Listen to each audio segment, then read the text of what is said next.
스데반의 집사님의 설교와 순교 장면이 기록이 되어 있습니다. 스데반 이 뜻은 멜류관, 스테파노스 그런 뜻이라고 합니다. 스데반 집사님은 이름 그대로 멜류관의 주인공이 된 것 같아요. 우리도 정말 하나님 앞에 영광 돌리는 전도자로 우리가 살아야 되겠는데요.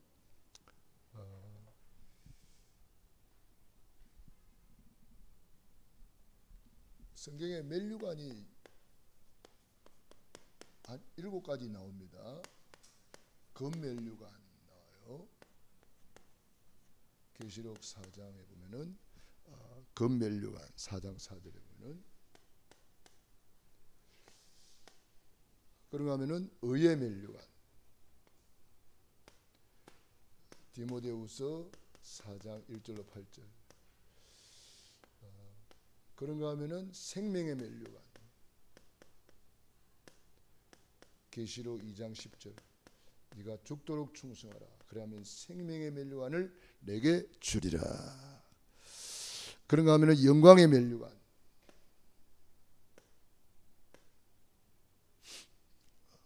베드로전서 5장 4절입니다.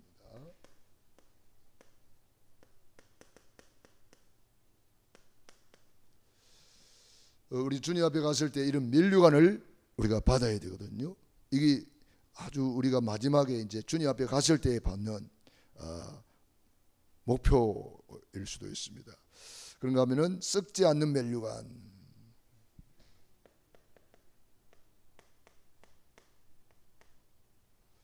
썩지 않는 멜류관, 고린도전서 9장 24절 25절.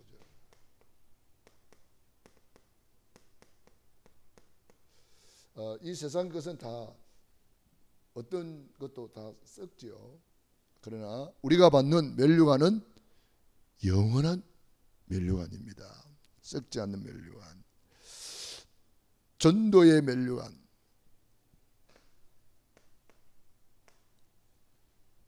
데살로니가 전서 2장 19절,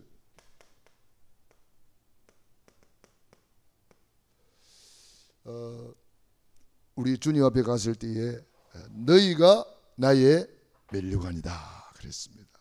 전도의 멜류관. 그런가 하면은 우리 예수님이 지신 가시 멜류관, 그리스도께서 우리를 위하여 저주를 받은 바 되사 율법의 저주에서 우리를 속량하셨느니라. 우리 예수님께서 가시에 찔려 설리신 보혈의 피로 이 머리에 가시채를 뒤집어 썼다는 것은 이 저주의 가시채를 말하잖아요. 우리가 받아야 될 모든 저주를 예수님이 담당하셨다. 그리스도께서 우리를 위하여 저주를 받은 바 되사 율법의 저주, 가난의 저주, 질병의 저주에서 우리를 속량하셨느니라. 속량이 뭐예요? 피값을 지불하고 우리를 샀다 이 말이에요. 피로 값주고 산 바 된 거예요. 그리고 우리가 엄청 비싼 거죠. 피값을 지불하고 우리를 건져냈으니까. 그래서 한 영혼이 천하보다 귀중한 존재라는 거죠. 그래서 우리가 주님 앞에 갔을 때에 이 멜류관의 주인공이 되어야 되겠다. 스데반 집사님은 순교를 통해서 이 멜류관의 주인공이 되었습니다.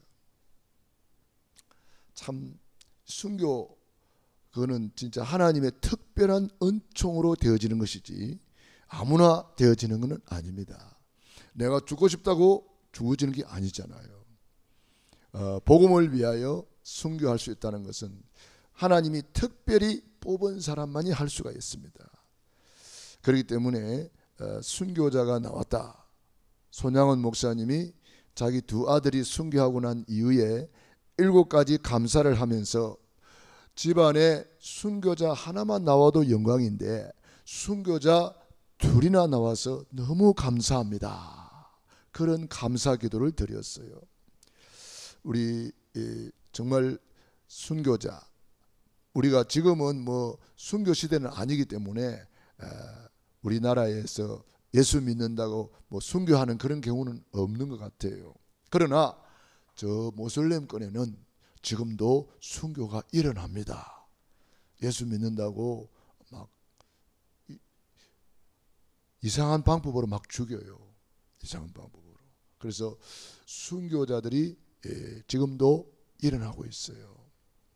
많은 사람이 순교자가 일어나고 있고, 북한 같은 경우에도 순교자가 많이 일어나고 있는데 뭐 전혀 뉴스를 안 하니까 누가 어떻게 죽었는지 지도자도 모르게 이렇게 죽는 경우도 많아요.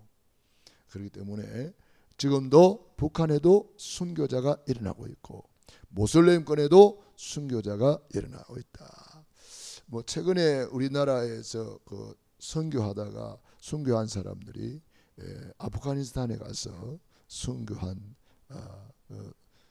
우리 그 목사님 한 분하고 우리 또 심성민 성도가 둘이 순교했죠. 복음 때문에 순교했는데 그 순교의 피는 헛되지 않습니다. 전도자가 기도하면 하나님은 특별 응답을 주시고, 전도자가 핍박을 받으면 특별한 축복을 예비해 놨습니다. 100배의 축복을 받고 그랬잖아요.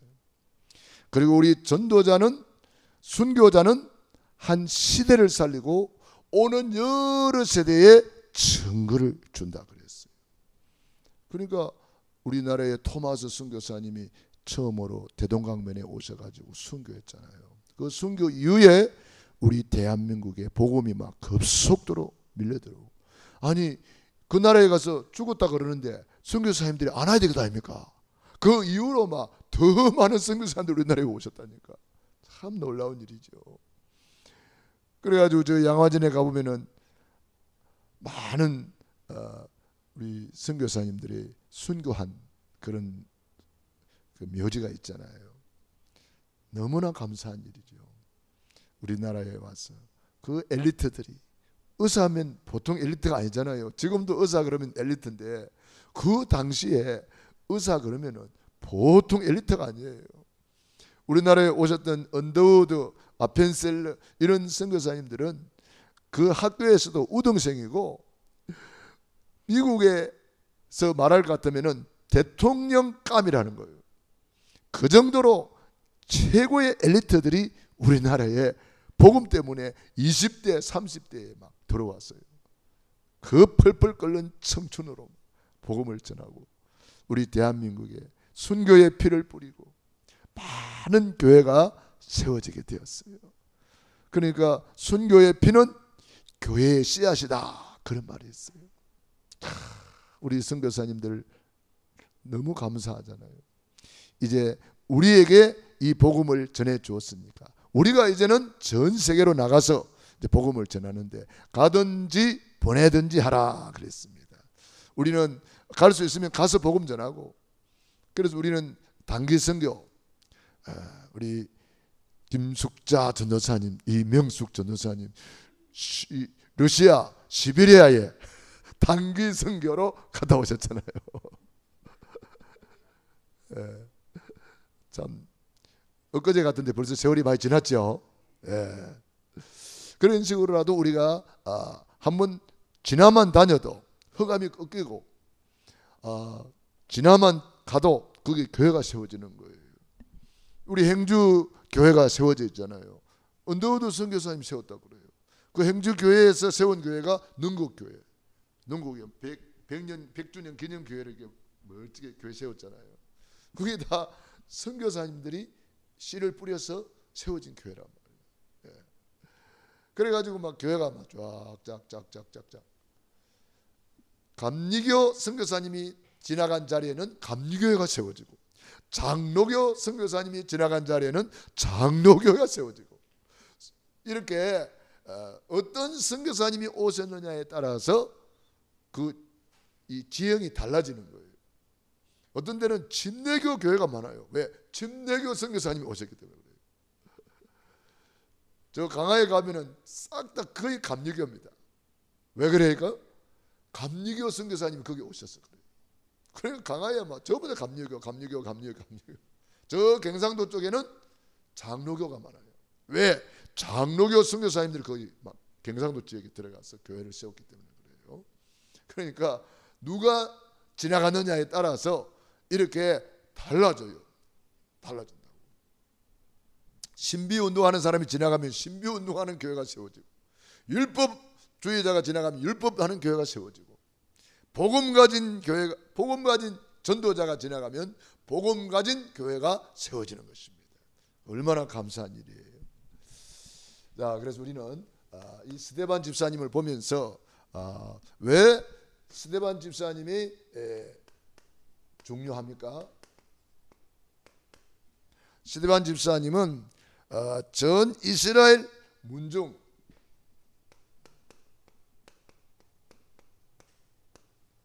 전 이스라엘 문중에 모인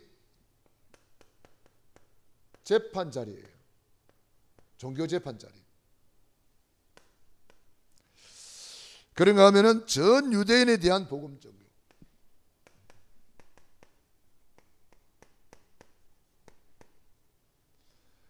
그러니까 재판 자리에 전 유대인 지도자들이 다 모였어요. 전 이스라엘의 문중이 다 모였어요. 그런데 거기다가 스데반 집사님이 말만 살 바꿔서 해도 선교 안 나간다 그러잖아요. 바로 직설합법으로 복음을 전한 거예요. 그러니까 스데반 집사님은 아예 막 선교할 각오가 돼 있었나 봐요. 스데반 집사님도 그 현장을 보면은 벌써 파악할 수 있잖아요. 아이고, 여기서는 잘못하다가는 죽겠다 싶으면 말을 좀 돌리면 되잖아요. 그런데 스데반 집사님은 그러질 않았어요. 바로 복음을 전했어요.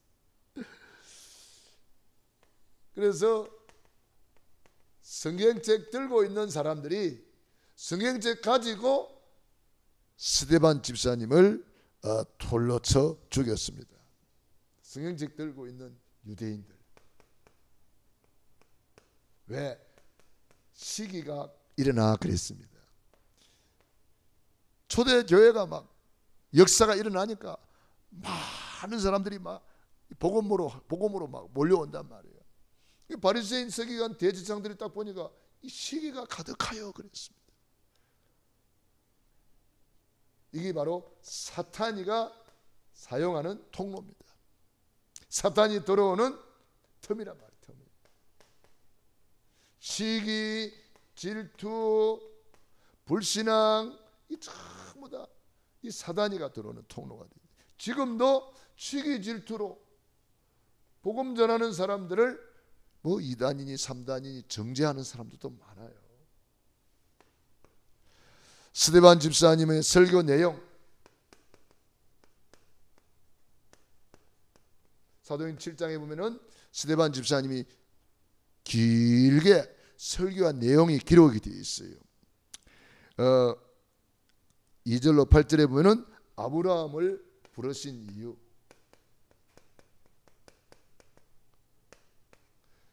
그리고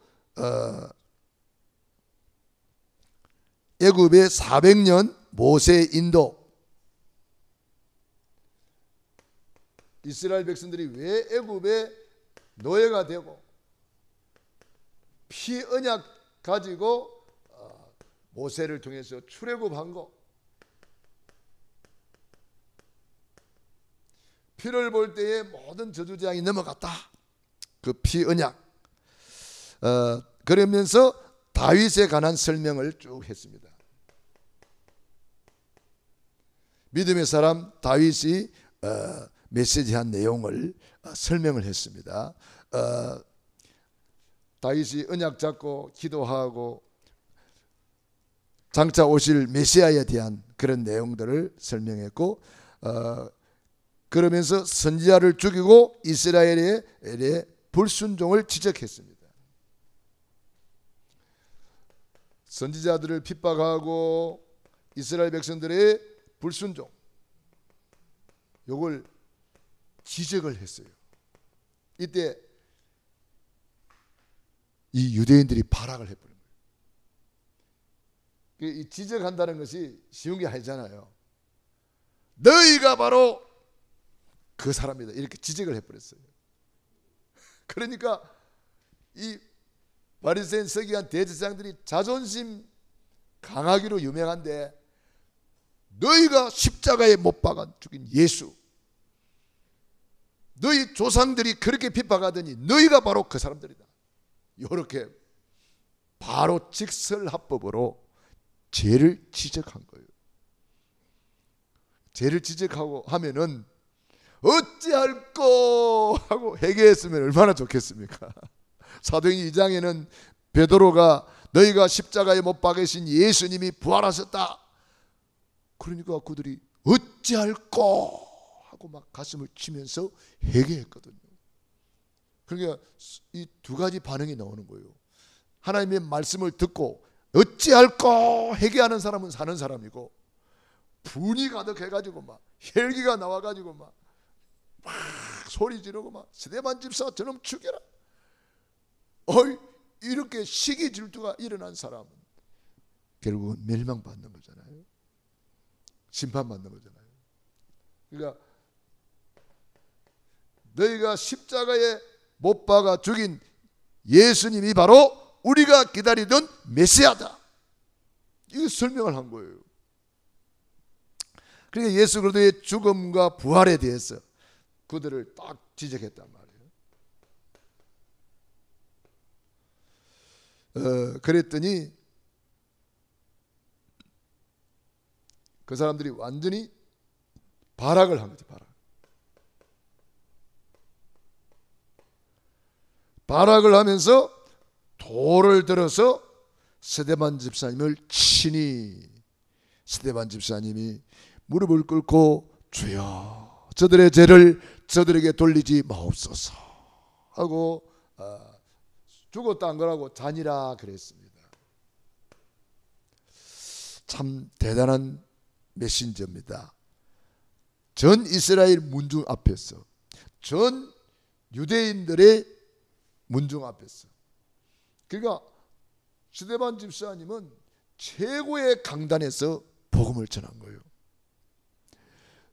결국은 스데반 집사님이 이제 순교하게 되죠. 순교 내용도 보면은 너무 은혜스러워요. 우리가 읽은 내용에 보면 55절에 보니까 성령이 충만하여, 스데반 집사님이 성령이 충만한데 스데반 집사님을 죽이려는 사람들은 어떻게 하고 있습니까? 54절에 보니까 그들이 이 말을 듣고 마음에 찔려, 마음에 찔렸으면 회개해야지, 그를 향하여 이를 갈거늘 그랬어요. 얼마나 악독했으면 이래요. 얼마나 악독했으면, 그냥 사단에게 잡힌 상태죠. 마음에 찔렸는데 회개를 왜 안 해요? 예? 회개했으면 이 사람들이 그날 대부흥운동이 일어나고 사도행전 2장의 역사가 일어나고 세계복음화의 문이 열릴 판인데, 아이고 마음에 찔렸으면 회개를 안 하고 거기를 덮어놓고 오히려 뭐 헬기빵, 뭐 방귀 낀 사람이 더 회기 낸다며, 화낸다며, 그 시기라.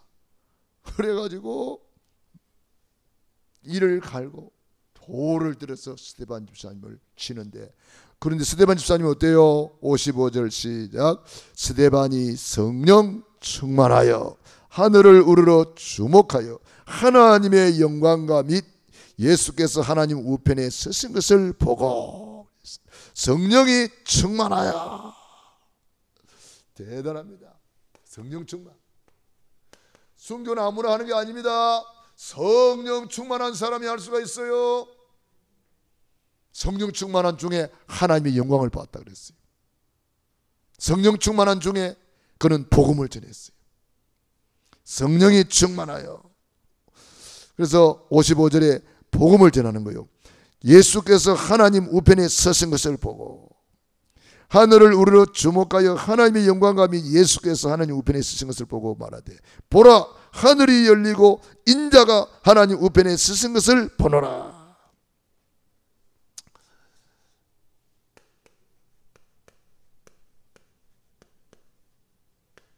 복음을 전하는 이 현장에 주님이 보좌에 앉아 계시지 않고 벌떡 일어서서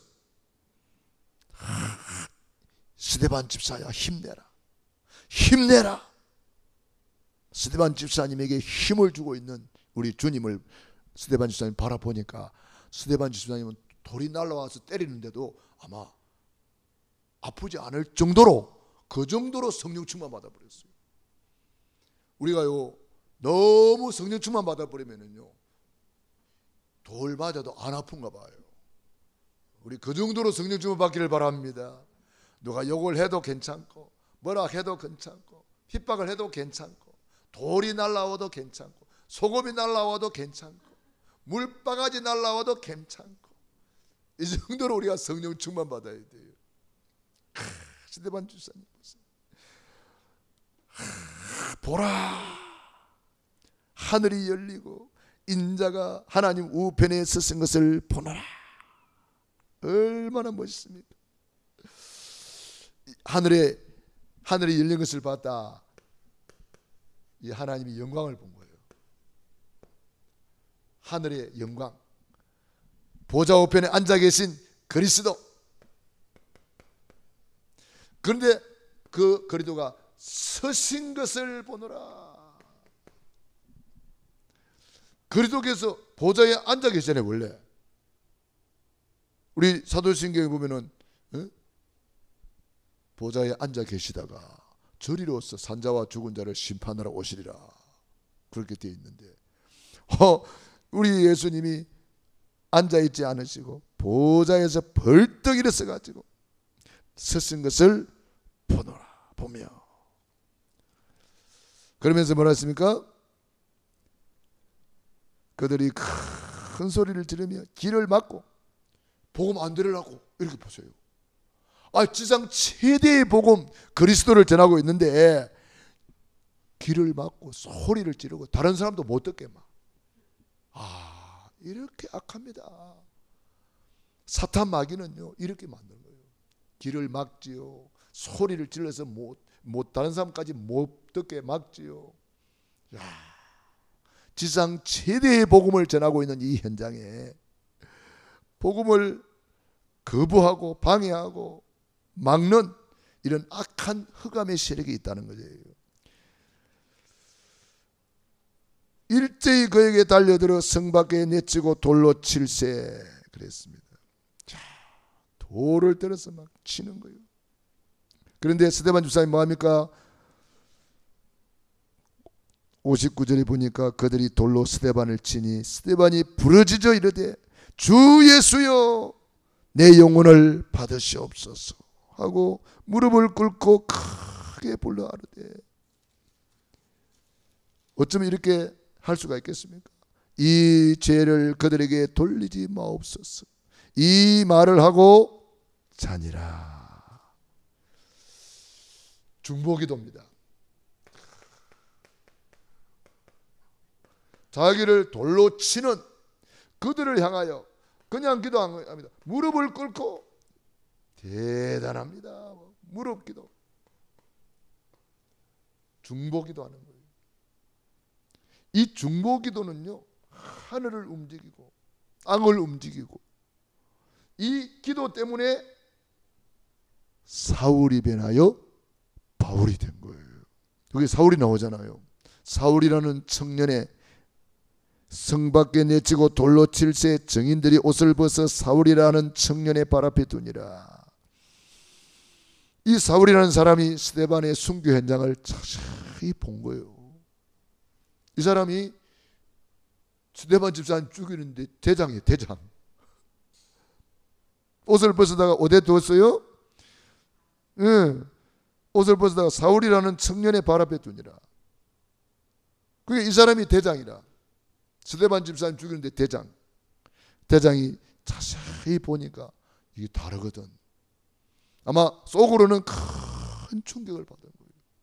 그러나 그걸 감추기 위해서 겉으로는 더 악하게, 더 악랄하게, 더 예수 믿는 사람을 죽이려고 막 다메섹으로 가다가 거기서 부활하신 주님을 만나서 꼬꾸라져 버렸잖아요. 그러니까 이 기도는 반드시 응답되는 거예요. 그래서 순교 이후에 큰 역사가 일어나잖아요. 스데반 집사님이 7장에 순교했는데 8장에 사마리아 문 열립니다. 아무도 가지 않는 사각지대 사마리아의 문이 열려가지고 사마리아 동네가 아니 그렇게 회개할 수가 있어요? 스데반 집사님이 가서 복음 전했는데 귀신이 떠나가고 안전뱅이가 나으니 그 성에 큰 기쁨이 있더라. 이게 중보기도의 응답이에요. 9장에 천하의 핍박자 사울이 변하여 바울이 되었잖아요. 이건 있을 수가 없는 일이라 그러잖아요. 저 북한의 김정은이가 나 이제 예수 믿고 구원받을래 하고 내려오는 거하고 같다 그러잖아요. 그런 기적이 초대교회에 일어난 거예요. 야, 놀라운 일이죠. 10장에 고넬료가 돌아왔어요. 고넬료가 누구예요? 이달리아에 대해 백부장. 이 고넬료라는 사람이 아주 신실한 믿음을 가지고 있잖아요. 얼마나 믿음이 좋았던지 베드로가 가서 복음 전하니까 말씀 듣는 중에 성령이 내려왔어요. 그 집에. 마가다락방의 역사 그대로 나버렸어요. 대단합니다. 그리고 11장에 드디어 안디옥 교회가 세워졌어요. 안디옥 교회가 세워질 때 어떻게 되어 있습니까? 스데반의 환난을 인하여 흩어진 자들이 그랬어요.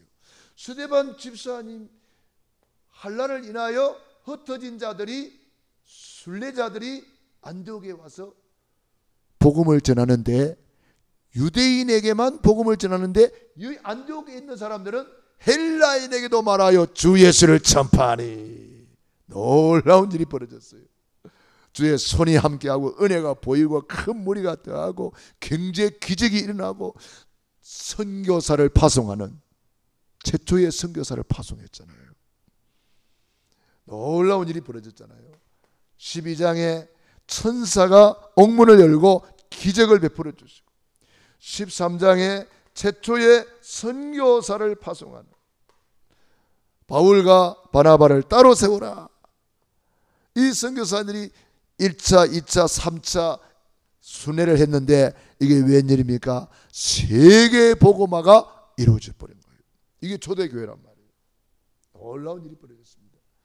순교의 피는 하나도 떼지 않습니다. 순교 이후에 이렇게 큰 문이 열린 거예요. 놀라운 일입니다.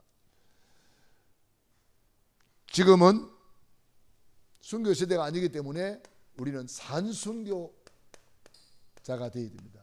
산순교자가 뭡니까? 복음 때문에 손해보고 있다면 그게 산순교자예요. 복음 때문에 내가 낮아질 수 있다면 산순교자예요. 복음 때문에 교회 때문에 직분 때문에 내가 손해볼 수 있다. 내가 욕도 들을 수 있다. 내가 더 낮아질 수 있다. 내가 더 섬길 수 있다. 그런 사람이 산순교자예요. 섬김을 받으러 온 것이 아니라 섬기러 왔다 그랬잖아요. 우리 예수님이. 하늘나라에 누가 큰 자예요? 낮아져서 섬기는 자가 큰 자라 그랬어요. 그 사람이 산순교자가 되는 거예요.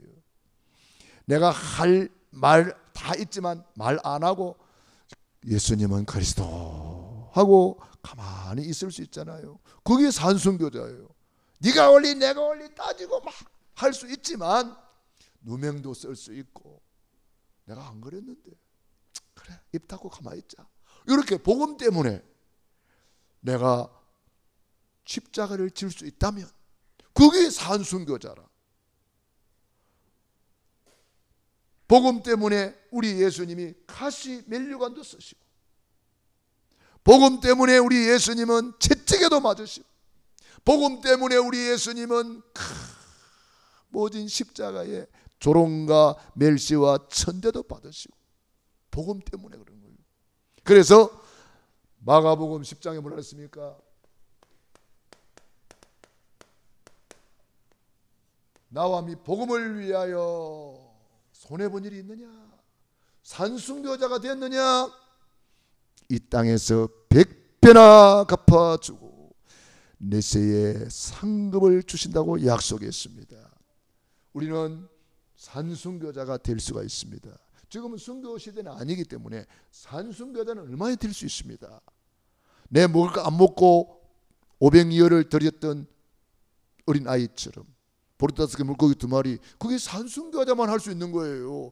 다 배고픈데 자기도 먹고 싶지요. 그러나 여러분, 소풍 가서 밥 먹으면 얼마나 맛있어요. 소풍 간 거나 마찬가지잖아요.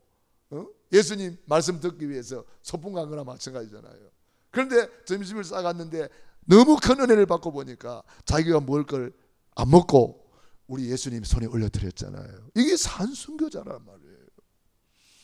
사르밧 가부 마찬가지잖아요. 마지막 남은 떡 그거 구워서 먹고 이제 우리는 죽자 이랬는데 엘리야가 그 떡을 가져오라 그랬잖아요. 인간적으로 보면 너무 야비하잖아요. 아니 그 가부, 가난한 가부 집에 쌀도 갖다 주고 떡도 갖다 주고 도와줘야 되겠는데 그거 가져오라는 거야. 왜요? 이거 보는 거예요. 그런데 사르밧 가부는 산순교자가 되었잖아요. 자기가 뭘 안 먹고 주의 종을 대접했는데 이게 웬일입니까? 3년 6개월 동안 가뭄에 가루탕에 가루가 마르지 않고 기름병이 기름이 마르지 않았어요. 이게 산순교자란 말이에요. 로마서 16장의 인물들 보세요. 주의 종의 보호자, 주의 종의 동력자. 보호자가 되기 위해서는 내가 죽을지도 몰라요. 주의 종 보호하니라고. 그게 산순교자란 말이에요. 브리스길라 아굴라 부부 목이라도 내어 넣었다. 이게 산순교자란 말이에요. 식주인 가요. 물질이 귀한 것 누구나 다 알아요. 그런데 자기 물질을 싹 다 복음을 위해서 헌신했습니다. 이게 산순교자예요. 온 교회를 돌봐주는 식주인 가요. 그랬잖아요. 그래서 우리는 지금은 산순교자는 될 수가 있어요. 오늘 예배 시간에 내 볼일 보러 갈 수 있지만 그걸 보지 않고 복음 때문에 교회 와서 예배 드리고 몸을 드리고 마음을 드리고 시간을 드린다. 너희 몸을 하나님이 기뻐하시는 거룩한 산 제물로 드리라. 이것이 너희가 드릴 영적 예배니라. 이게 산순교자예요. 오늘 산순교자를 내가 보고 있네. 산순교자. 여러분, 복음 때문에 낮아질 수 있다면, 복음 때문에 손해볼 수 있다면, 복음 때문에 헌신할 수 있다면, 복음 때문에 우리는 산순교자는 될 수가 있어요.